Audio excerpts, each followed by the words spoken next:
Now step 2, add a drum rack. Now a drum rack is the instrument used to play the drums. So the way you do that is you go over to the left here in the finder bar and you select drums. Now what you've got here is loads of different kits that have either come with Ableton, depending on which version you have, and a couple that I've made myself.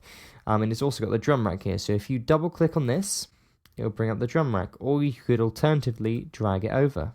Step 3, the drum selection. So here, once you've got your MIDI track and you've got your drum rack set up, this is essentially just a blank template ready to play.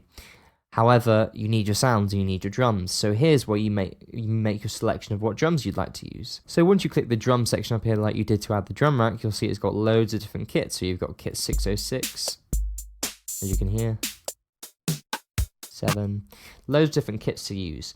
Now, there's alternatives that you can do to add drums. So first of all, you could double click on this or drag it. So let's just choose the 808 kit.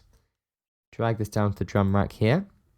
And automatically, it gives you all the drums that are inside the sound. So for example, there's the kick here, or the rim, or the snare, or the clap.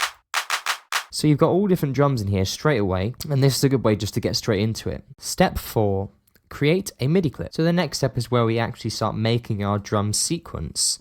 Now a drum sequence is the arrangement of which drums play where.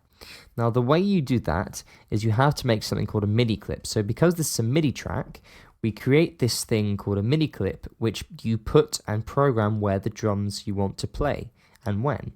So the way to do that in this Ableton view here is you double click on this box up here, and it creates a rectangle around this sort of region here and a little play button.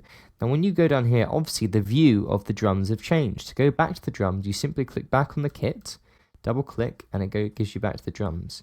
So we're going to go back on the MIDI clip here. Now here you can see on the left, you've got all the different drums you've got, except they're on the piano keys. Now the piano keys doesn't mean that they'll be playing in, for example, C or D. It just means that they have to be triggered from a certain key. So for example, if I hit C, I'm using my MIDI keyboard, so I'm hitting C and it's playing the 808 kick. And then if I play, for example, E, it's playing the clave, and the F is the tom. So that's how it's triggered. Now, you don't have to have a MIDI keyboard like I did. There's a way that you can put in these notes manually, just with your mouse.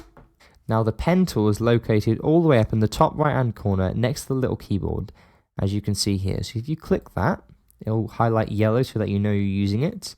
Then you go back down to here, and then you can put in a MIDI note. So anywhere you want. So for example, if I just put a couple here and show you how that sounds. So that's how we insert MIDI notes.